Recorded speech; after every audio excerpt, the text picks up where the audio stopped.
welcome to Strong Female Lead. I'm one of your hosts, Tricia. And I'm Tessa.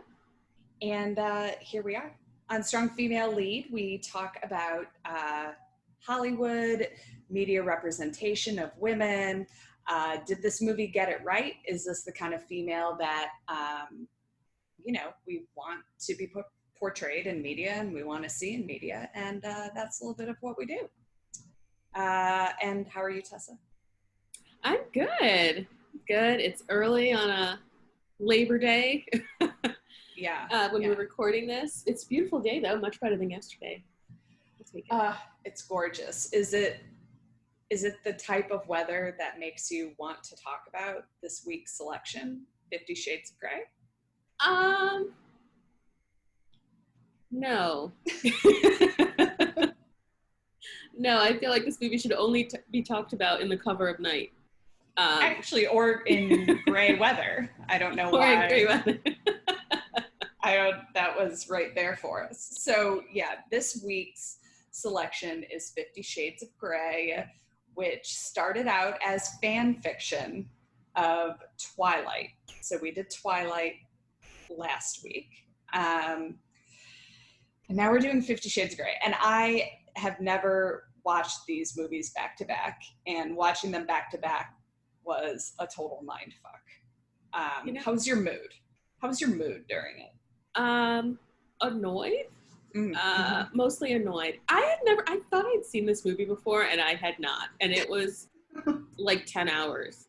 Like, I normally just I can get through anything. Like, I'll just sit down and I'm just focused and I'm like, I'm gonna get whatever you're supposed to get out of this.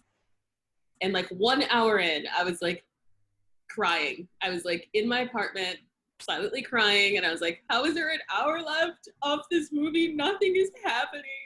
Silent tears. Nothing is happening. Nothing happened in this movie. I feel lied to, and I feel like I've been in the red room. He just forgot me there. Because you weren't doing what he told. You weren't kneeling with a braid. That stupid braid. So 50 Shades of Grey. 50 Shades of Grey is the story of a 21-year-old college student, Anastasia, or Anna, who begins a relationship with a 27-year-old successful, powerful businessman named Christian Grey. They meet when she interviews him for the college newspaper because her friend just tells her to go. Very weird. But anyways, and then they later meet up, and I don't know, basically then he just tries to get her into an S&M relationship with him. And the whole theme of this movie is just the back and forth about that, and her trying to push him into more of a relationship and him pushing back, and what in the fuck. And this was for sure Twilight, but S&M.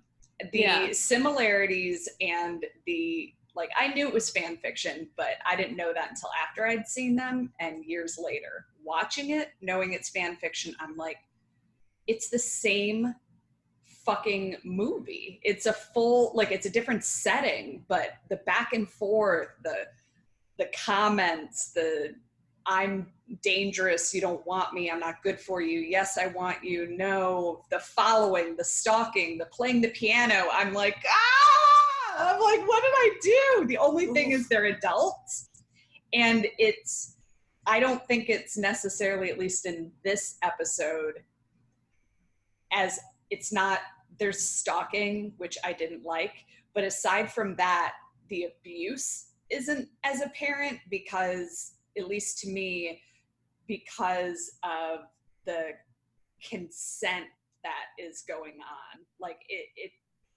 I don't think an S&M relationship is necessarily for me to call abusive. If people are signing up for it and this is the dynamic that they want, to each your own.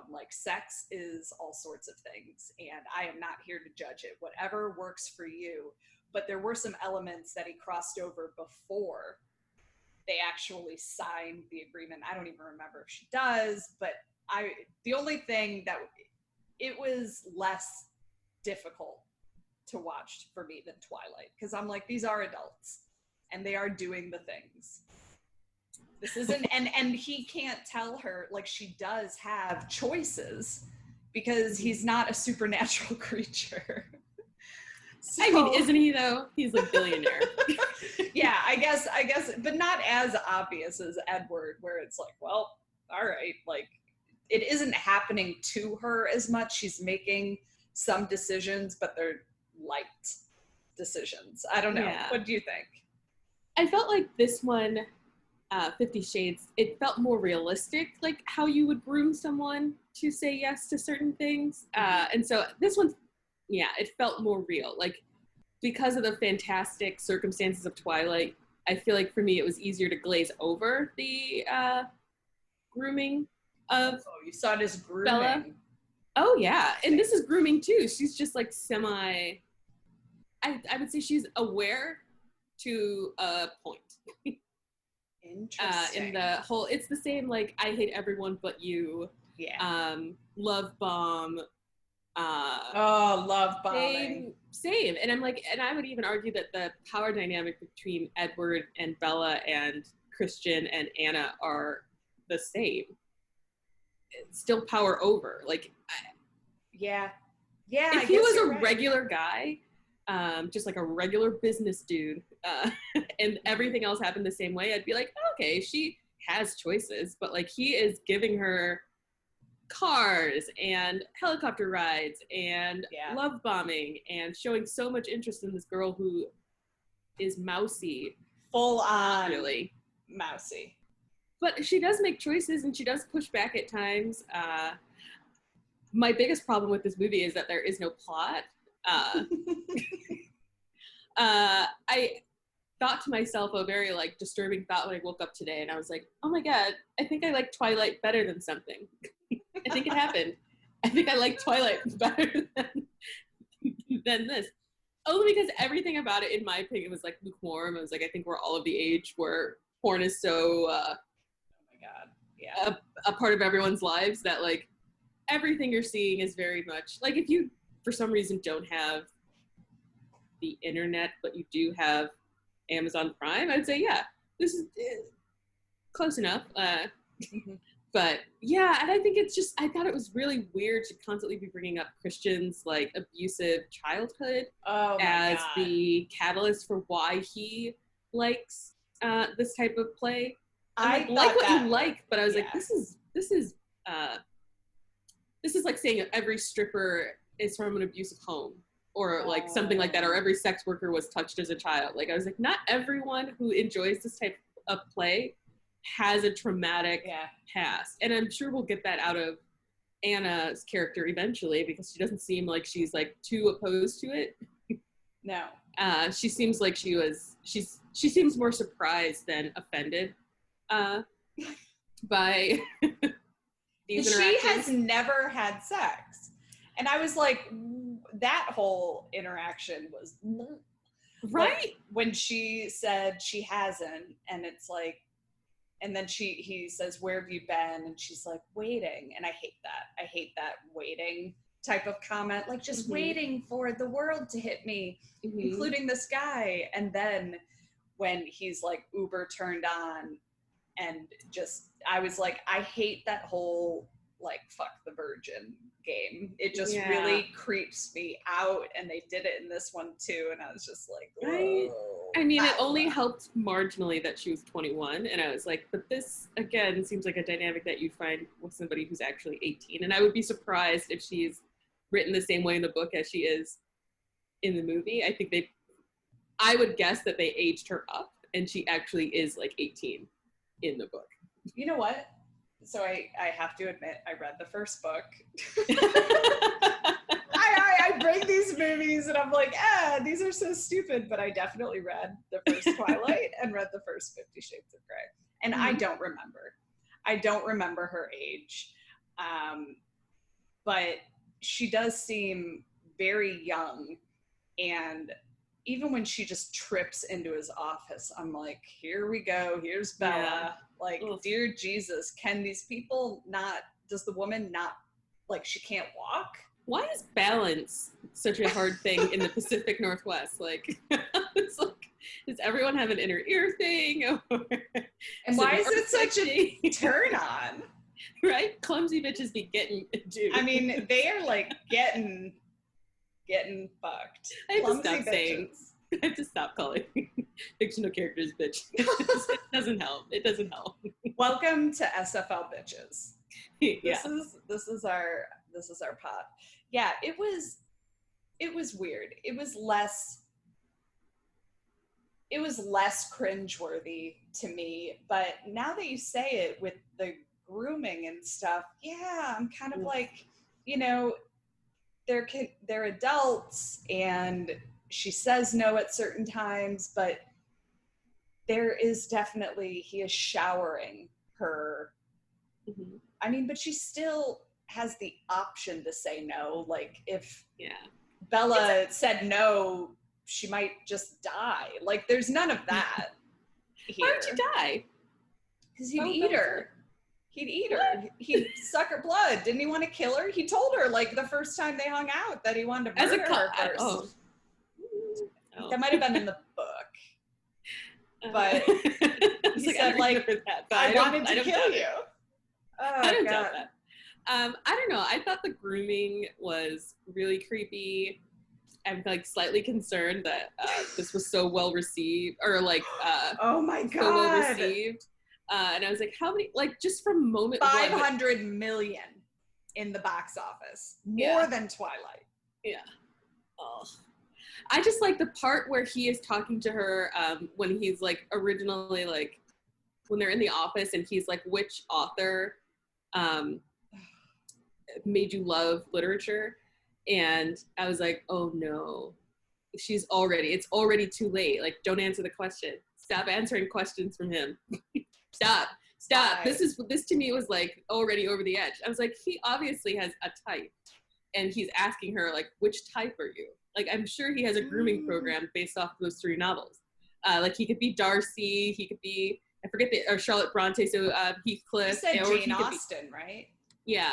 And so I don't remember. Darcy. Was Darcy like that? No, I'm assuming he can play 3 characters.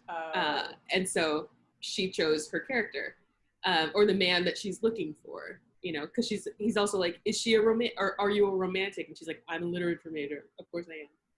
And that's when then he's like, helicopters it is. Mm-hmm. Yeah, and I was like, oh no, Anna, run. Yeah. He was, when he showed up, I was like, okay, dude, you proposed this to her. That's fine and dandy. You're love bombing. But I mean, it is like a vamped up, or it's like a more excessive version of courting. I mean, people do court. It is sort of similar. But then when she's just going to visit her mom and he shows up, I'm like, And then, just like Bella, this bitch is like, well, that's fine. Let's hang out. I'm like, oh my god. How the fuck did you find me? Like, oh my. And the mom too, who seemed a little bit wary, then all of a sudden was just like, oh yes. And I'm like, well, she doesn't stand a chance. Like, well, I'm like, the mom character is interesting because we bring up so explicitly Christian's abusive past, but we really glaze over Anna's. And I was like, she's got some interesting things happening with what seems like an absentee mom who doesn't show up for the graduation. She's on her 4th husband, so something's off there. And even in their interaction, she's just like off. The dad seemed like the dad seemed like a normal dad. He had a normal response to meeting like the daughter's boyfriend. Yeah, I feel like there's something going on with the Anna's stepdad mom. Was weird.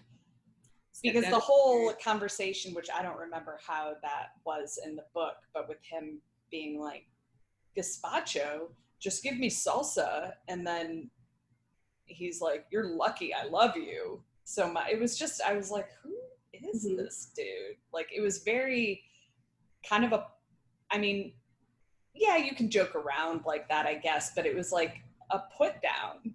And it was just very, I don't know, it was the whole thing. I was like, ooh. Like her mom was very submissive. Yeah. I don't know. Like it. And then when I was like, I would be shocked.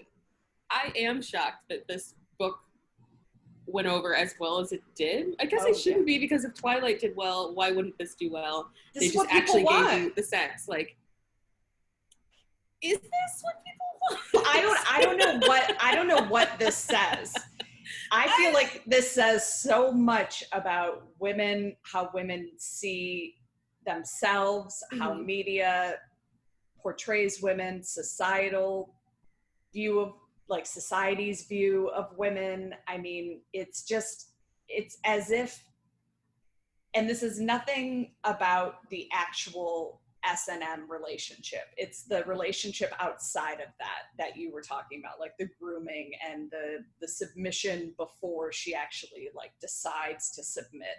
It's just very, like, society has been telling us that women are there to be pursued and they should do what the man wants and he'll be in power and he controls them and makes the decisions. And then it shows women, then film shows women wanting that, like in this movie. And then do women really want that or think that they want that? And frankly, even the music, because I had the subtitles on while I was watching, and I was like petrified with the music, because it was like the songs were like,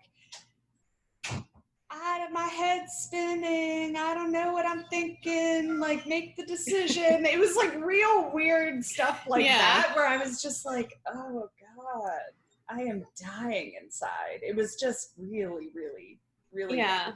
I mean, honestly, the music was the best part of this. I was like, oh, I remember that song. That was a good song.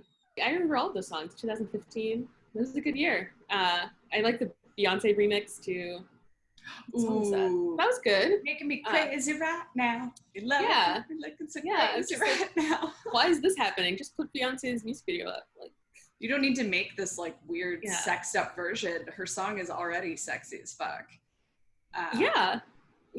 I mean, I like the slowed down version. I think the relationship outside of it, I think the S&M was actually the most normal part of this relationship. I know! It really was, because it was like, I get that, you know? Like, I understand that. Your erotic life, it's a different life. And what turns people on is not necessarily the way they would want to be treated on a day-to-day, you know? And that's okay. I don't want, like, anyone to take away from this episode that we're putting that down, because that's a decision made between two people. But the way that this came about and its relationship to Twilight, it was just all very like, and the type of woman he goes for, the same way Edward did, you know, the low self-esteem and like acting like this, you know, Anna sort of would act, I'm all in your face and businesslike in certain areas, but not. Like when they were going over the contract, I was like, oh God, kill me with her like her outfit coming in. I'm doing this thing, and just to get nothing out of the deal. I know, one date a week. Okay. And he was just so pushy when he would be like, she would ask him, okay, well, what about this? And he's like, no, that's not me. But then trying everything to push her to be what he wants. Yet he was stood so firm in what he was, except that then I guess he didn't. But it just, and the whole like, is he gay? I'm like, oh God, just constant. It's just very. I don't know. I felt like she was asking all the wrong questions about S&M. And I was I feel like we should have toured that room more thoroughly and asked more questions. I think she asked only like, what is a butt plug? And I was like, reasonable question. If you've never seen one. But also mostly my question would be, am I the only one? She asked like, how many people have been in this room? And the answer was 15. And then my follow-up question would have been, how many rooms like this are there in this condo? Because we've only seen 3 rooms, and he's a billionaire. And there's no reason why I would think I was the only one getting this treatment. Right. Would be my thought. And also I'm like super possessive. So I need to just be clear that like this is an us thing. Yeah, it's not a clear, universal we, like it's not clear that it's only her at that time. The only thing that would lend itself to us believing that is because she's there Friday through Sunday. But what if he has one during the week? Yeah, it's just convenient that they never see each other, and he has like housekeeping, so just go in, give a thorough clean to that room, and then it's Anna's weekend. I would be asking about the sanitizing process for sure. Yeah, just throw it in the dishwasher. I just don't. That room would need to be professionally cleaned. I think if someone showed me an entire room dedicated to this, like I can understand a drawer or maybe even a closet, but the fact that you're a billionaire and you've dedicated a room to this would scare me. Like, this is not a hobby, this is a profession. And I'm like, that to me... It's his vocation, for sure. Is intense. And the mom, I don't buy that they have no idea. And then the fact that it was the mom's friend that abused him, and he's still friends with her. I was just like, ugh. Like, again, I don't think you need abuse to want that sort of thing. But once they brought it up, I was like, you can't unknow it. And then she even Anna refers to that woman as an abuser. And I'm like, but then you want to participate in the reimagining of that abuse. And I'm like, I don't know that knowing all of the information, I'd be able to participate fully. And he's even slightly in denial when he's still friends with her. And it's like, you were raped. Son. Like, you were raped, and then, I mean... Yeah. Come on. But I feel like this whole Mrs. Robinson situation is probably a lot more common than is reported as sexual assault. Yeah. Terrifying. Yeah, because you kind of think, oh, but because, young boys are horny, then, oh, well, it's not abuse if there's, a hot older woman. It's like, but it is. And like, it's definitely abuse. What is happening? The book was referred to as mommy porn a lot when it came out. What are your thoughts? I mean, I don't see how this could be mommy porn because there's no older women really in it. No, like, but who are you seeing yourself in? Like they were living vicariously through Anna. It seems like if you're a mommy, then you've had plenty of opportunities to just enact these things in real life. So I don't understand this as being your porn. I know. I feel like it's you be fucking, so I don't get it. I feel like it's saying that you just don't do it in marriage. Once you're in a marriage, like you don't have that type of sex. So this is. Oh, I just think you don't need the contract. It's like part of the vow. What? So yeah, I have no opinions of this being mommy porn. Do you? I think that's weird. What? It's a weird title to put on a category of porn to be like, moms love this. It's like with what's his face, like the the romantic novels, Fabio, who had that bird smash into his face on a roller coaster. Right. Fabio. I know, Fabio, if you're listening. Mm-hmm. So do you think, so what do you think that is there a message, or is this a depiction of relationship violence the way that Twilight was? I think it very much is. I think it's kind of hard to say because I've never seen the rest of the movies to see how Anna reacts. I keep wanting to call her Bella.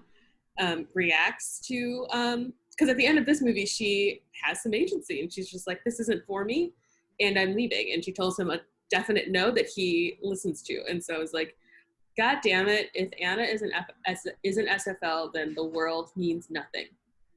And I also was having an interesting revelation while I was watching this, and I'm like, I really dislike these characters, and I feel like if anything this is more a commentary of me as the viewer viewing this type of woman than it is this type of woman existing in the world or being represented on screen. I was like, this is me really disliking this woman or these women. And so if that was their intent, then nailed it. So what do you think about Anna as an SFL? So in Strong Female Lead, we have some criteria by which we measure SFLs. Is the character top billed? Does the character impact the plot or move the story forward? Does the female character have agency? So what do you think about Anastasia Steele? Well, she's obviously top billed. And she does have some agency, even though I think the theme of agency is what's being toyed with throughout S&M play and this movie. But she does have it. But so far, what I've seen in movie 1, there is no plot. Oh my God, that's hilarious. So you can't move a plot along if there is none. What is him chasing her? That's a plot. Him chasing her. And you would think that this would be like more character driven, that we'd know so much about these characters and like what motivates them just based on how little we know about the plot. What is supposed to be happening? Is she changing? Is he changing? They just seem like it just seems like we watched a movie about two people meeting in a bar and they went back to someone's house and he happened to have like a writing crop and they're like, oh, I did S&M. End of movie. There's end just of story. A lot of nakedness. Yeah, like this is just like a girlfriend's hanging out and telling them about like what they did last weekend. Like there's no plot. This is just a series of events that have led nowhere. I assume lead somewhere because there's at least 4 movies. But no, I was like thoroughly angry at the end by the lack of plot. Because at least in Twilight, you're like hanging on. You're like by the skin of your teeth. You're like something is going to happen to propel us into caring. And it does. It kind of delivers in that last 45 minutes, or with at least something interesting's happening. Like the other witches show up, and then now Bella's on the run. And I was like, oh, okay. In this movie, he spanks her too hard, and she's like, she forgot all of the colors that she was supposed to say, and and then they left, and then she left. She forgot her colors. I'm just puzzled, absolutely puzzled. So I'm giving Anna a tiny hat SFL, a SFL tiara. I mean, honestly, out, but she's getting more than Bella. I was gonna say she's a stronger character than Bella, and that's not saying a lot. Because Bella was a total blank slate, and Anna was too, actually. Yeah, like what do we actually know about her? And the same thing, it goes to reading. Bella liked to read. Yeah. Anna was a lit major. Great. Yeah. That's like the most generic information you could have about someone, and that's it. That's all we have. We don't know anything else about her or her life. She has a friend who kind of likes her, who was sort of a bit of the Jacob, like a little bit in 50 Shades, but it was just like, nothing to her, so everything, she's like an empty vessel for the male character to just fill up with whatever they want. And I'm not meaning, well, maybe in 50 Shades it's filled her up the way he wants to fill her up, and then Twilight, it's like blood. I don't know. I guess either way it'd be blood. Yeah, I kind of think that like all of these, like, this movie actually reminded me a lot of Beauty and the Beast and kind of the subversive messaging behind loving someone who's a gross beast, and how women should give men who are gross beasts chances, even when they're being gross beasts. Yeah, Beauty and the Beast was like a great movie, and it's a classic, but it is terrible in terms of depiction of relationship. Oh yeah. I mean, that's full on abusive. I mean, he cages her. Yeah. Well, I mean, the only but you love the Beast. We know Tessa is and I was like, Beast. Was it the Beast's fault? Because if I recall, there was an enchantress. Right. Who just fucked shit up. That's right. Oh my, I forgot. So really, it's women's fault. You were full on Team Beast. That is, I mean, it's to this day to not be Team Beast. To this day, that is one of my favorite episodes. He's the best. So dreamy. Oh but I was God. like, how come I love the Beast so much, but I don't love this Gray character? I think he was boring too. I really want this character to just be replaced with Gerard Butler and how I imagine him in everyday life. Just like really, like every time his Irish accent came out accidentally, I was like, that's the character. Why don't we just make him Irish? He was way more like seductive as an Irish guy than this like bro-y American who was like, I just didn't buy it that this guy is into S&M. And if he wasn't into S&M, then he's like way too into it. Like that guy I've met before and he's just like forgot the safe word and he's like, what? You didn't say it. I was like, we all agreed that it was pineapple and I've been saying pineapple for like 20 minutes and yeah, I can't sit for a week. Thank you. I just 100% didn't buy that. You know who could have Gray been? Is that guy. Who is the guy who was in Grey's Anatomy, the one who dies, and Katherine Heigl loves him? Oh yeah, Denny. Oh my God.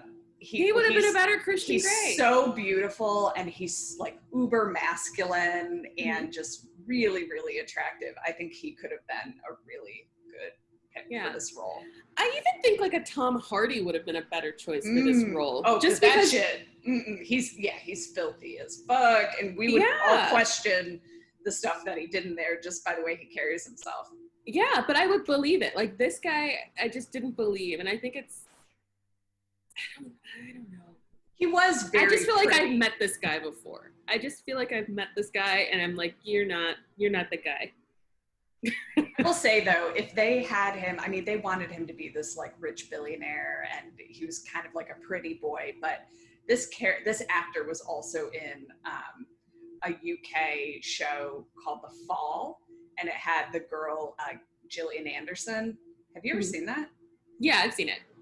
I mean, him in that would have been more believable to me. Like he was a little scruffier and carried himself a little differently, but he was so lanky. I just didn't really buy the imposing nature of this. Not that you have to be with all those like chains and stuff, but like you don't have to be uber strong. Yeah. Yeah, and I think I just want Dorian Gray. I wish it was Dorian Gray. He would have been better. Just look in the mirror. I really wish that this guy would have played more, this character had more crazy in him.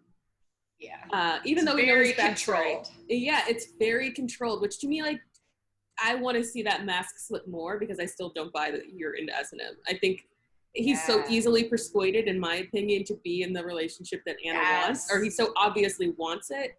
For someone who proclaims to be so good at people and like getting out of people what they want, it seems like he's just acting out of trauma, which makes this no fun. And I don't like his comment when he makes the commencement speech when he's like, I know what it's like to be profoundly hungry. I'm like, fuck you. You are actually comparing your quote unquote hunger to like people who are starving. I was so mad at him. I was like, no, I think he was talking about his prostitute mom and all those burns on his body. Oh. I thought he was talking about his hunger for sadism. I'm like, you asshole. Right, maybe. I can't wait to see the burns. Like, I hope he goes like full Two-Face from Batman. Like, he's just like covered in burns. This could have been something. This really could have been. So is there like a triple X version of this where they really do it? There's an extended version, I think. Yeah. Oh God, I couldn't watch more of this. I want to watch something different. I did look up movies that I think do this better. Have you seen The Secretary? Oh, love it. That's a great movie. Way better. Way better. And I was like, these characters get it, and there's no doubt in my mind that what's his name? I know what you're talking about. Yeah. I don't know his name. Yeah, but the guy in here, crazy. I believe it. I believe everything. Believe it. Yep. That was great. Maggie Gyllenhaal, believe it. She seems like a freak. Yeah, she does seem like a freak. I like it. Yeah, and then the Keira Knightley one about Freud, where he's like spanking her. Did you see that one? No, what's it called? Oh shoot, it's Keira Knightley. So that's in theaters, but it's about A Dangerous Method. Oh no. It's really good. David Cronenberg, 2011. Super good. Similar thing. It kind of like toys with that. It's definitely S&M. There's some elements of abuse, but it's done differently. I think in a slightly more respectful way to trauma than this is. Kind of just like, this definitely glazed over it. I would agree with your tiny hat SFL. Mm-hmm. Top build. She does have agency, but the plot, I mean, you think it's because there is no plot. I think whatever the plot is does just happen to her. I don't think I think anyone else in that role would have done the same thing, or in that story would have done the same thing. I don't think she really moves anything along. I mean, I guess there's nothing to move. A little bit with the relationship aspect, because he doesn't do that, I guess, and maybe he's doing that for her-ish, but tiny, tiny, tiny hat SFL. What do you think this says about femininity? I think it's the same message in Twilight. Subversive, submissive, not subversive, just submission. Submit to the powerful, because then you'll get what you want, which is to be unconditionally loved and admired by this one human that hates everyone else and will love you, and your life will be complete. Great. Yeah, I agree. I 100% agree. I think, I do think that this was more, I did feel like I called myself out when I was watching it, and I was like, you just really don't like this character. More than like, she's not an SFL or she is an SFL. Like, I just really have a hard time watching this character continue to exist in media. This will-less woman someone who like has no agency over their own life until they find a relationship. Or there's nothing like, it's just else like about in them. The wind. Yeah, they're just in the wind until an Edward or a Christian they were waiting the reality and shows them earthly bodily pleasure.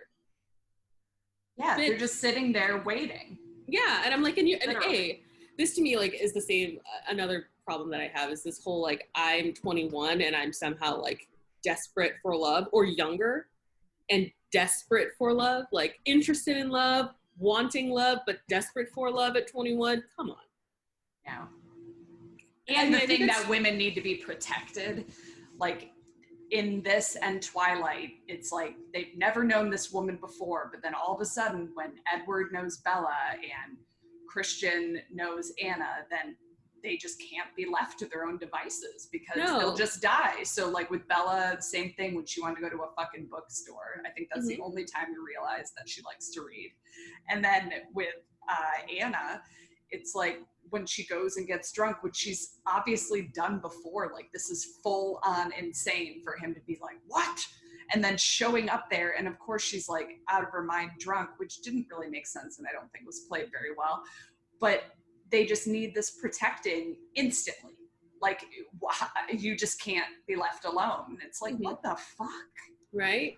And I'm like, and maybe I'm just having a hard time accepting this as, because this is so opposite to who I am. Like, I would never accept this type of protection from anyone. Like, and like even calling it protection is like being lied about it. This is them controlling. Yeah. It's not protection. Especially like down to the diet, like in the contract was food she can and cannot eat. I was like, wow. And the doctor that she had to see, like that's where, I mean, I've never seen a real dominant and submissive contract. I would believe that there are some day-to-day things, especially if it's a couple that lives together. I think that it probably does incorporate some of that, but that's really where, like, it's beyond sex. I don't judge it either way, but I understand it more in terms of sex. But when it starts to bleed into just the reality of your day-to-day, that's not for me. Like, don't sign me up. Yeah. Don't sign me yeah. up. To me, just the thought that the contract is so one way, like it has no stipulation as to who Christian can sleep with or cannot sleep with, or what he eats and where he is and how she can find him. Does she have any control? And I mean, I guess. But I wonder that might be, I think that really is how they are. No, I'm just like, I understand, like, based on the narrative, how a Christian Grey is created in terms of the narrative of the story, but low-hanging fruit in some way. Like, I'd rather it just be like Christian Grey is a billionaire playboy into S&M. Yeah. Just because he likes to, like, I would almost rather him be like more overtly villainous than the consummate love interest. Like, I want to see her choose this, have a real alternative and choose this lifestyle. Yeah, that would be way more interesting. There is this is separate. This is not the same as S&M, but there is a really good movie. God, I forget the title. It's about a guy who is addicted to sex, and it was so well done because I think when people, it's called, was it called? No, I forget, but Shame.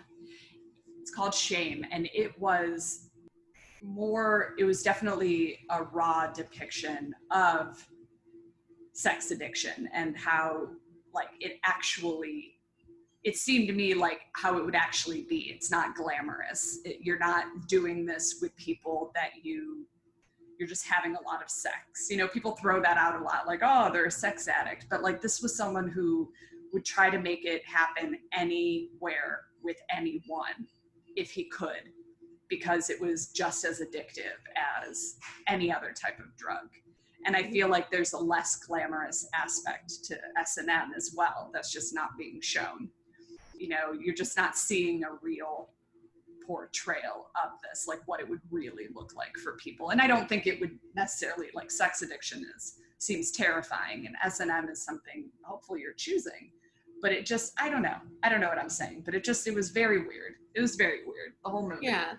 Yeah, I think for me at least, I view S&M as like not in, like, and I'm sure you agree, like it's not in any way like a negative thing unless for some reason you're involved in S&M and didn't consent to it, but just then sex slavery, and that's a whole other thing, maybe. I don't know. Well, another can of worms, but. No, it's not a negative, but this, I just don't, I think they were just feeding us a bunch of lies.